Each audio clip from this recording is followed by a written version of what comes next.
When they got to the motel, Jessica was already there, and so was John. He stood up when Charlie walked in. "I was worried about you. I thought maybe I could sleep on the floor."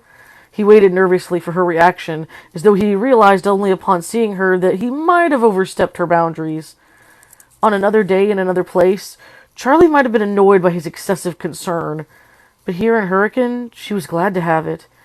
We should all be together, she thought. It's safer. She wasn't really afraid, but unease still clung to her like cobwebs, and John's presence had been a calming one ever since they'd arrived. He was still looking at her, waiting for a response, and she smiled at him. "As long as you don't mind sharing the floor with Jason," she said. He grinned. "Just let me have a pillow and I'll be fine." Marla tossed him one, and he stretched elaborately, set it on the ground, and lay down. They all went to bed almost immediately. Charlie was exhausted. Now that her injury had been cleaned and bound, the adrenaline of the night left her body all at once, leaving her drained and a little shaky. She didn't even bother changing into pajamas. She just collapsed on the bed next to Jessica and was asleep in seconds. Charlie woke just after dawn, when the sky was still pale and a little pink. She looked around the room. The others wouldn't be up for hours, she suspected, but she was too alert to try to fade back into sleep. She grabbed her shoes and, stepping over Jason's and John's sleeping bodies, went outside. The motel was set a little way back off the road, trees spread thickly around and behind it.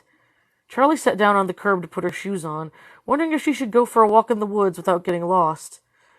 The air was crisp, and she felt renewed and energized by the brief night's sleep. Her arm hurt, a dull, pulsing pain that kept drawing her attention, but it had not bled through the bandages. Charlie usually found it easy to ignore pain when she knew she was not in danger from it. The woods were inviting, and she decided to risk getting lost. As she was about to stand, John sat down beside her. "Morning," he said. His clothes were rumpled from his night on the motel floor, and his hair was a mess. Charlie held back a laugh. "What?" he said. She shook her head. "You look a little like your old self today," she said. He looked down at himself and shrugged. "Clothes don't make the man. What are you doing up so early?" "I don't know. Couldn't sleep. What about you?" "Somebody stepped on me." Charlie winced. "Sorry," she said, and he laughed. "I'm just kidding. I was awake." "I was going to go for a walk," she said, pointing at the tree line. "Out there somewhere. Do you want to come?" "Yeah, definitely." They headed into the woods, and John hung back for a moment and surreptitiously retucked his shirt, trying to smooth out the wrinkles. Charlie pretended not to notice. There was no path, and so they made their way through the trees at random, glancing back now and then to be sure they could still make out the hotel parking lot. John stumbled over a fallen branch, and Charlie reached out with her good arm to catch him before he fell. "Thanks," he said. "Strong arm, too." "Well, you caught me yesterday, so it's only fair that I catch you back. Now we're even," she said. She looked around. The motel was scarcely in sight, and she felt concealed, made safe by the woods. She could say anything here, and it would be all right. She leaned back against a tree, picking idly at the bark behind her. "You know Freddy's wasn't the first restaurant?" She said it abruptly, surprising herself, and John looked at her quizzically, like he hadn't quite heard her. She didn't want to say it again, but she forced herself to. "Freddy's, it wasn't my dad's first restaurant. There was a diner, a little one. It was before my mom left." "I had no idea," John said slowly. "Where was it?" "I don't know. It's one of those memories from when you're a little kid, you know? You only remember the things that are right around you. I remember the linoleum on the kitchen floor. It was the black and white diamond pattern, but I don't remember where the restaurant was or what it was called." "Yeah," John said. "We took a vacation to a theme park when I was like 3, and all I remember is the back seat of the car." "So were they there?" His voice dropped a little quieter when he said it, almost reflexively. Charlie nodded. "Yeah, there was a bear and a rabbit, I think. Sometimes the details get mixed up in my head. They're not like normal memories," she said, needing him to understand the story's defects before she told him the rest. "It's like when you have a realistic dream, and in the morning you're not sure if it really happened or not. It's just impressions, little snatches of time. It's—" She trailed off. She wasn't explaining it right. She was choosing all the wrong words. She was reaching back too far in her memory to a time when she didn't yet speak. It was a time when she didn't have the words to name the things she saw, and so now, when she tried to recall them, the words could never be right. She looked at John. He was watching her patiently, waiting for her to go on. She wanted to tell him this story from her life that she had never told. It was not even a story, not really, just something that nagged at the edge of her mind, something flashing by randomly in the corner of her eye. She was not entirely certain it was real, and so she told no one. She wanted to tell John, because she wanted to speak it to another person, because he looked at her with trusting eyes, and she knew that he would listen to and believe her. Because he had cared for her a long time ago, because he'd caught her when she fell, and he'd come here to sleep and keep watch all night. And, thought a pragmatic, slightly cruel part of her, because he was not part of her real life. She could tell him this, tell him anything, and when she returned home, it would be as though it never happened. She wanted suddenly to touch him, have confirmation that he was really there and that this was not another dream. She reached out her hand to him, and, surprised but glad, he took it. He stayed where he was, as if afraid that moving in closer would scare her. They stayed that way for a moment, and then she let go, and she told him the story the way she spoke it in her head. The memories of a small child mixing with the things she'd come to understand as she grew older. There was another restaurant, rustic and small, with red checkered cloths on the tables, and a kitchen you could see into from the dining area, and they were all there together. Her father and her mother and us. When Charlie was very young, she was never alone. There was Charlie, and there was a little boy so close to Charlie that remembering him was like remembering a part of herself. They were always together. She learned to say we before she learned to say I. They played together on the floor of the kitchen, sometimes drawing pictures while hiding under a hardwood table. She remembered the shuffling of feet and the shadows of customers walking by. Light was broken by a slowly turning fan and thrown across the floor in ribbons. She remembered the smell of an ashtray and the hearty laughter of adults lost in a good story while their children played. Very often she would hear her father's laugh echoing from a distant corner as he talked with the customers. When Charlie pictured him laughing like that now, it was with a little ache, a sucking feeling in the center of her chest, because his eyes were bright and his smile was easy. He wanted them all to be part of the restaurant, to share his work freely, because he was not afraid to let his children roam and explore. He was yet untouched by grief, and so while he looked a little like the father she truly remembered, he was not the same man at all. Charlie was looking down at the ground as she talked, at the dirt and stones and cracked remains of leaves, and her hand was at her back, stripping bark from the tree. Does that hurt the tree? She thought, and forced her hands away, nodding them in front of her. The restaurant was open until late at night, and so when they began to falter, Charlie and the little boy would crawl into the pantry with blankets and soft toys to sleep until it was time to close. She remembered using sacks of flour as pillows, big bags almost as long as they were tall.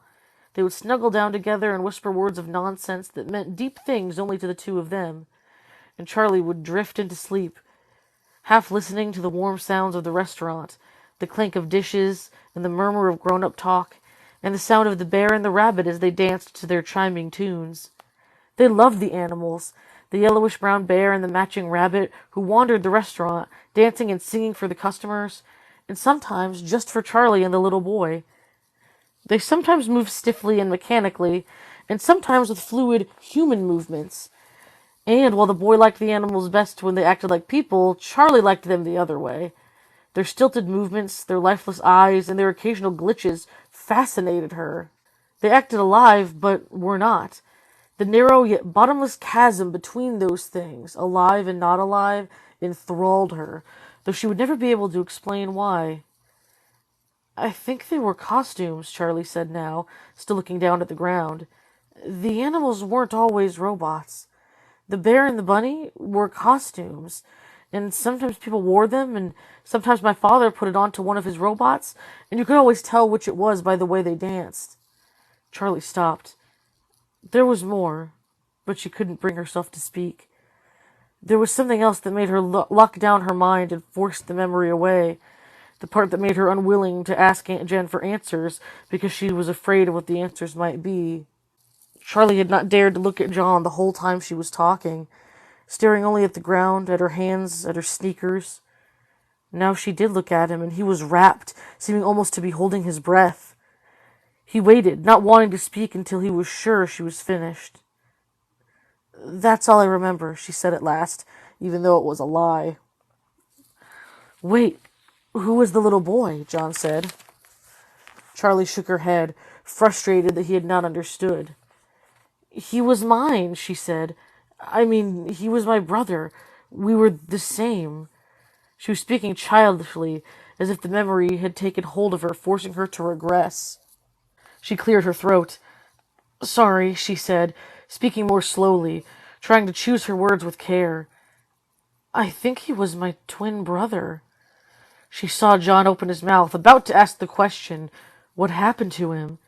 But there must have been something in her face, something warning, because he held it back, and said instead, Do you think that place was around here? I mean, I guess it could have been anywhere, another state even. I don't know, Charlie said slowly, looking over her shoulders, then up at the trees. This all feels the same. It feels like I could walk around any corner and it could be there. Her voice began to break. I want to find it, she added suddenly, and as soon as she said it, it was what she wanted to do. Well, what do you remember about it? John said enthusiastically, almost lunging forward like an eager dog on a lead. He must have been dying to go looking from the moment she mentioned the place. Charlie smiled, but shook her head. I really don't remember much, she said. I don't know how much help I can actually be. Like I said, the things I remember are just little scraps. They're not information. It's like a picture book. She closed her eyes, trying to see the place in her mind's eye. The floor would shake. She lifted her head as a thought became clear. A train? She asked, as though John would know. I remember this thunderous sound every day. It was the biggest sound I'd ever heard. I don't mean loud. I mean you could feel it in your whole body like it was rumbling right through your chest. Must have been close to some tracks then, right? John said. Yeah, Charlie said with a spark of hope. There was a tree out in front, she went on.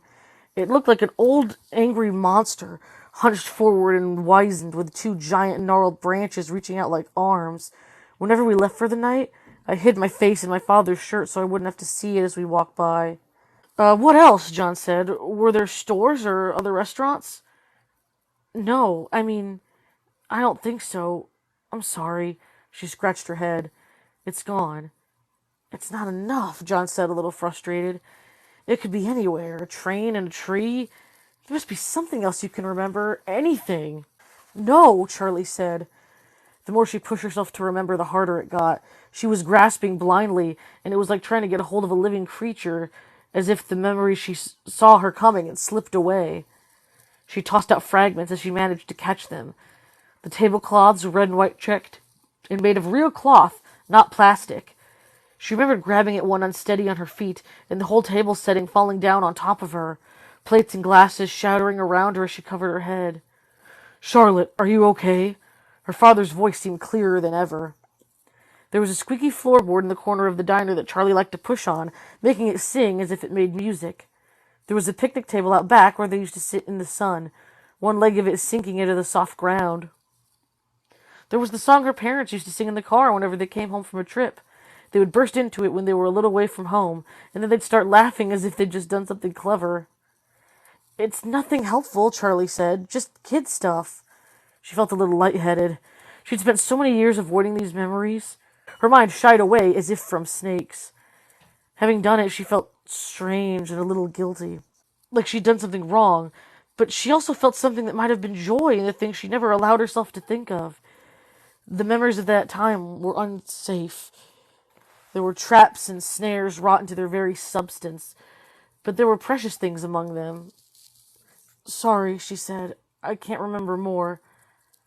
No, that's really impressive. I can't believe you remember that far back at all, he said. I didn't mean to push you, he added a little sheepishly, then looked thoughtful. What was the song?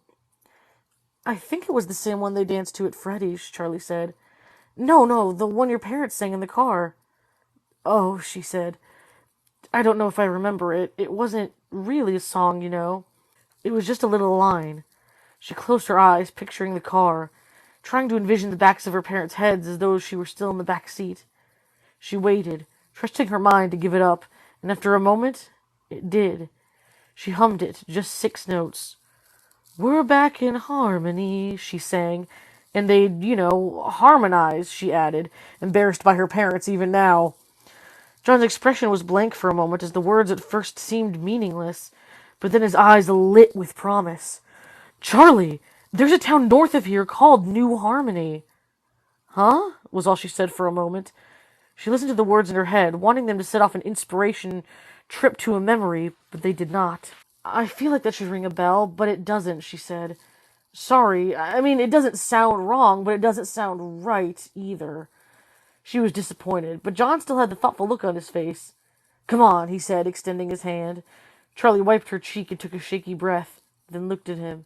She nodded with an exhausted smile and got to her feet. "Should we wait for everyone to wake up?" John said as they emerged into the parking lot after their brisk walk back. "No," Charlie said with unexpected vehemence. "I don't want everyone here for this." She added in softer tones. Just the thought of the whole group going along made her anxious. It was too risky, too private. She had no idea what they might find or what it might do to her, and she couldn't abide the thought of making those discoveries with an audience. "Okay," John said. "Just us, then." "Just us." Charlie went inside and grabbed her car keys, moving slowly so as not to disturb the others. As she was heading back to the door, Jason stirred and opened his eyes, looking up at her like he wasn't quite sure who she was. She put a finger to her lips. He nodded sleepily and closed his eyes again, and she hurried out the door. She tossed the keys to John and got in on the passenger side.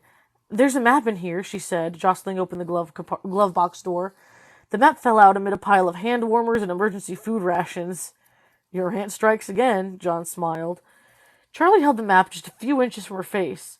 New Harmony was close, only about half an hour away. "Think you can navigate?" he said. "Aye, Cap'n," Charlie said. "Turn left out of the lot." "Thanks," he said wryly. They drove back through the town and out the other side, the houses farther and farther between as they went.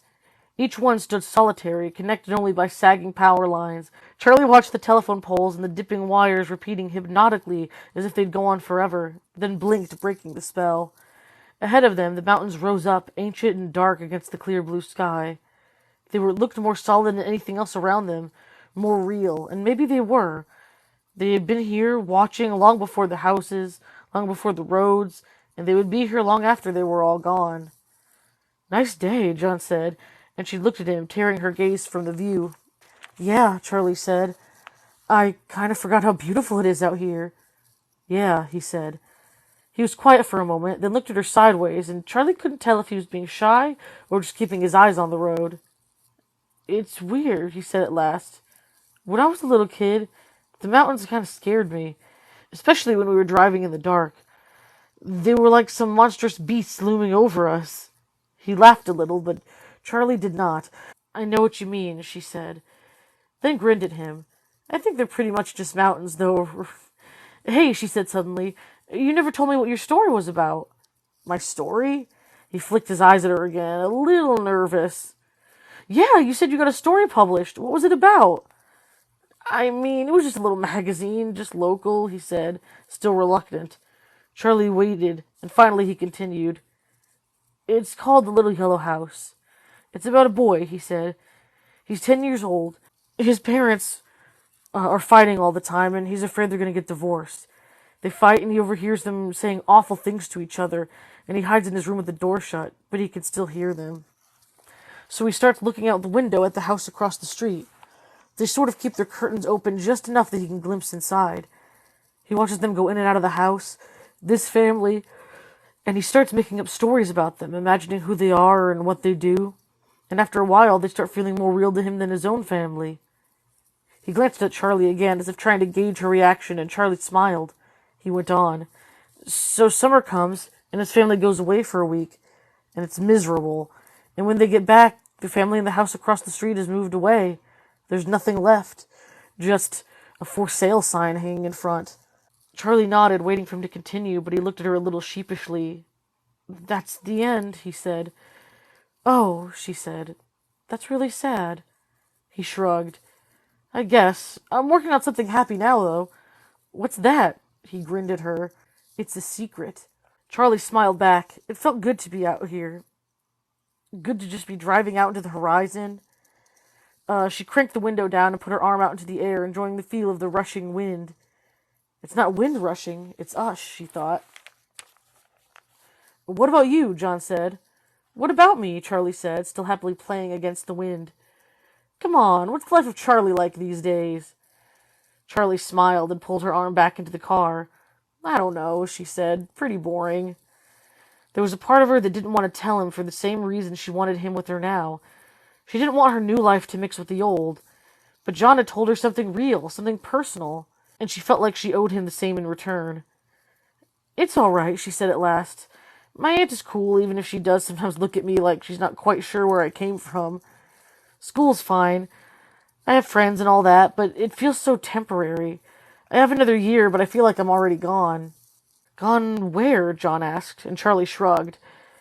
I wish I knew. College, I guess? I'm not sure what comes next.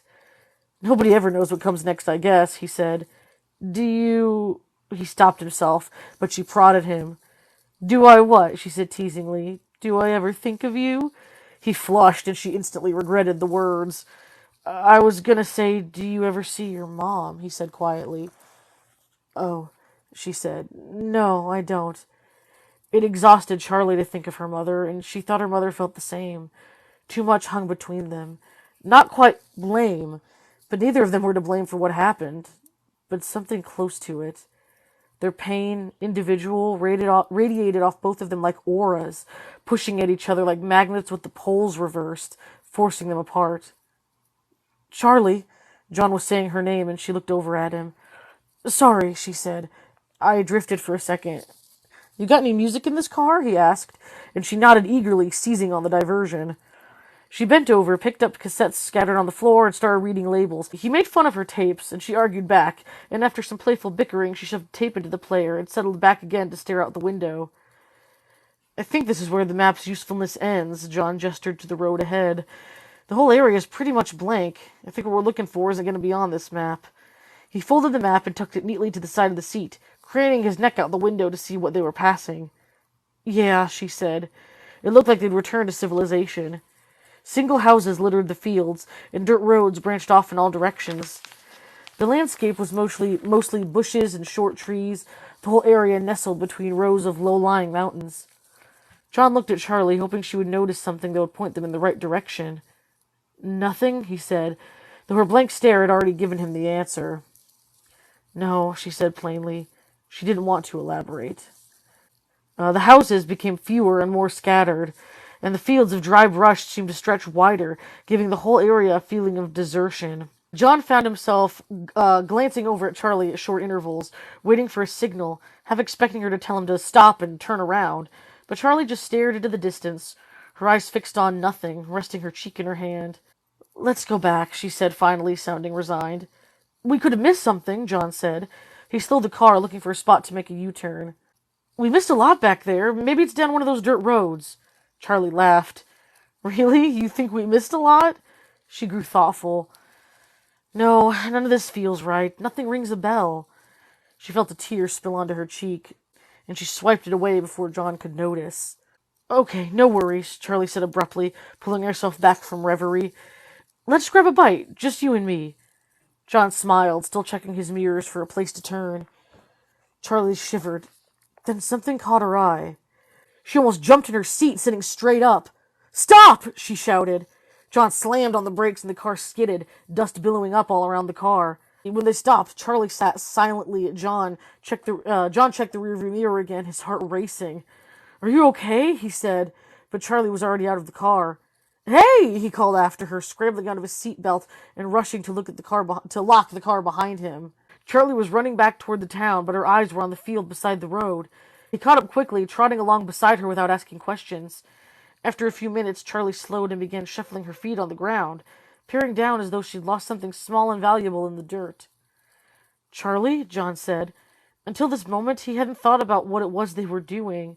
It was an adventure, a chance to be alone with Charlie, to run off after a clue. But now she was starting to worry him. He brushed his hair back from his face.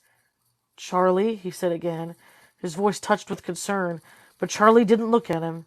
She was intent on whatever she'd found. Right here, she said. She made a sharp turn toward the edge of the road, where something protruded and snaked across the ground.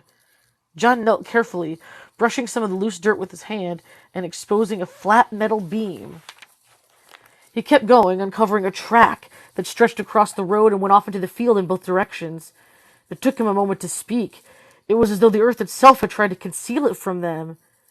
Be careful, he thought with a minor pang of alarm, but he brushed aside the feeling. I think we found your tracks, he said, looking up at Charlie, but she was nowhere in sight. Charlie? He took a quick look up and down the road, but there were no cars.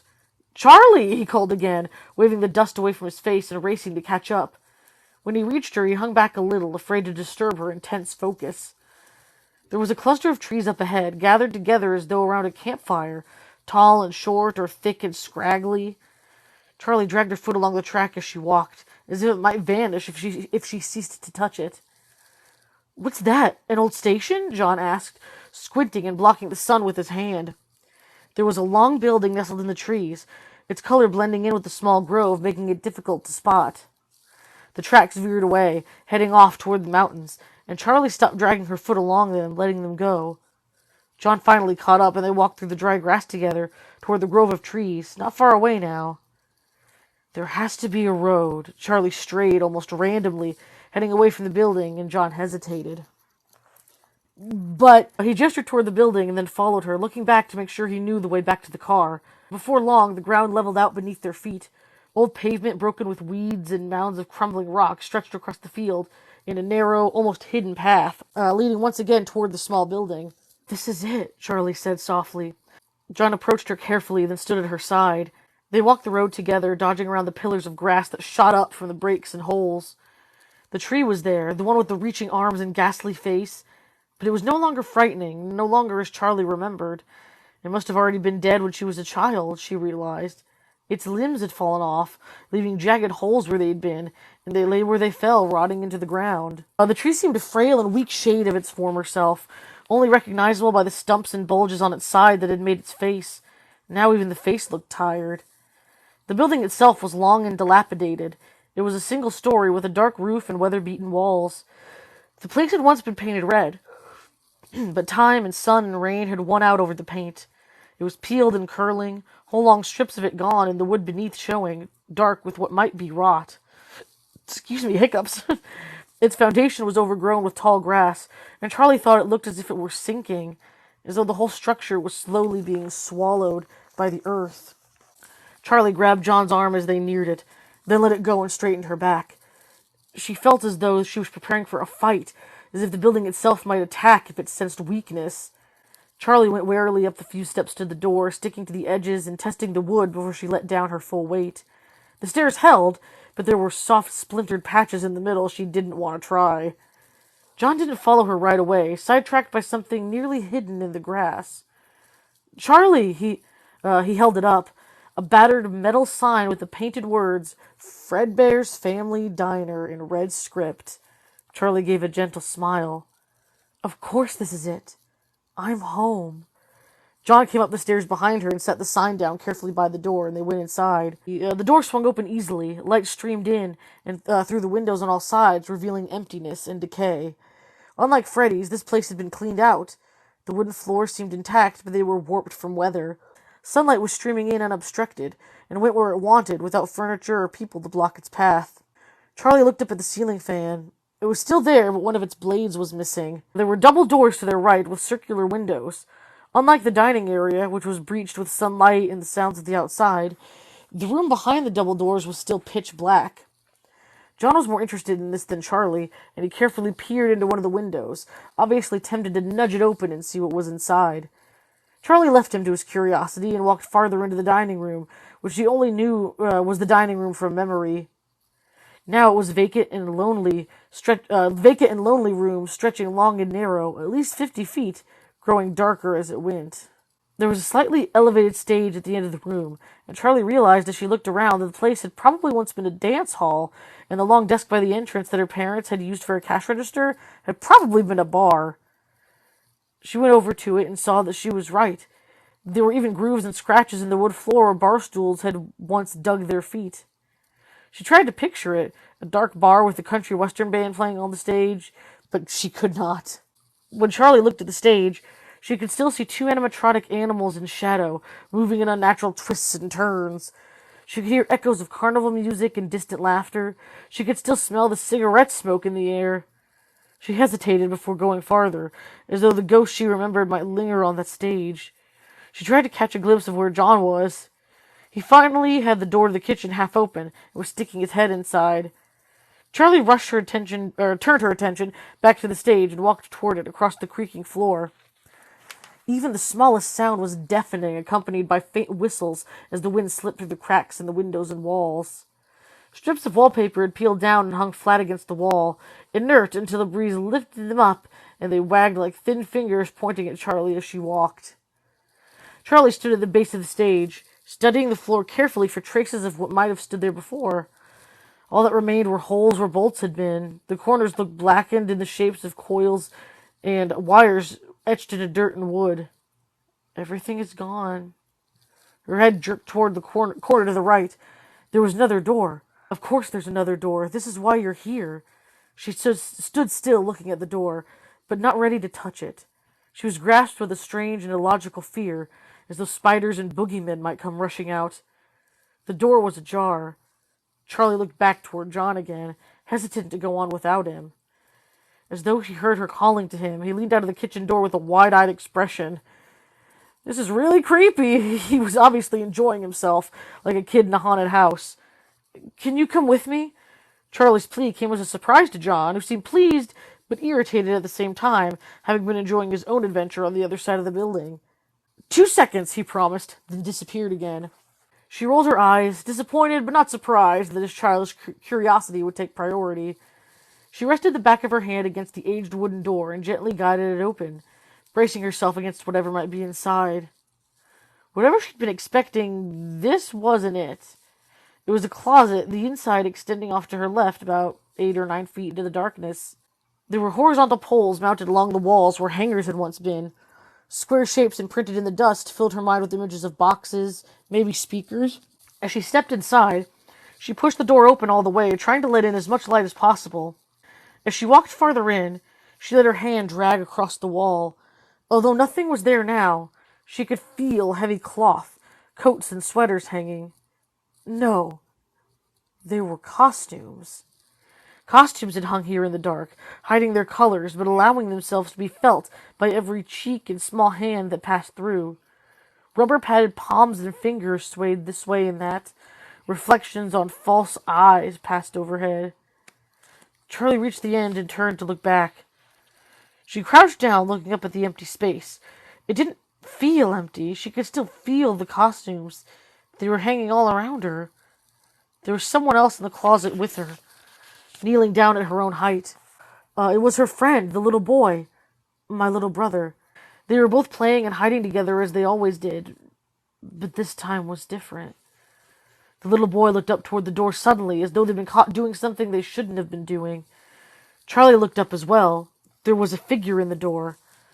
It looked like one of the costumes was standing on its own, but it was motionless, so Charlie wasn't sure what she was seeing. It was the rabbit, the yellowish-brown rabbit they loved, but it did not dance or sing, just stood there and stared at them unblinking. They began to squirm under its gaze, and the little boy screwed up his face as if to wail. Charlie pinched his arm, seized with an instinctual sense that they must not cry. The rabbit looked back and forth from one to the other with those all-too-human eyes, ponderous, as though weighing and measuring them in some way that Charlie could not understand, like he was making a momentous decision. Charlie could see its eyes, its human eyes, and she was cold with terror. She felt the fear in her brother as well, felt it echoing between them, reverberating and growing because it was shared. They couldn't move, they couldn't scream. And finally, the creature inside that patchwork, ragged yellow rabbit suit, reached forward for the boy. There was a moment, one single moment, when the children still clung together, gripping hands, but the rabbit snatched the boy to his breast, yanking them apart, and fled. From that moment, the entire memory shattered with piercing, unrelenting screams, not her brother's, but her own. People rushed to help. Her father picked her up and held her, but nothing could console her. She screamed and screamed, louder and louder. Charlie snapped back from her dream, the sound still high and painful in her ears. She was crouched down in silence. John stood at the door, not daring to interrupt. She didn't remember much of what had happened next. Everything was dark. It was all a blur of images and facts they'd pieced together later. Things she might remember and others she might have imagined. She was never in the restaurant again. She knew her parents shuttered the doors immediately. Then they moved to the new house, and Charlie's mother left a little while after that. Charlie didn't remember her saying goodbye, although she knew her mother must have. Her mother wouldn't have left the house without a goodbye. But it was just lost in the mist of time and grief like so much else. She remembered the first time she stood in the doorway of her father's workshop, the first day they were alone in everything. It was the day he began to build her a mechanical toy, a little dog who tilted its head from side to side.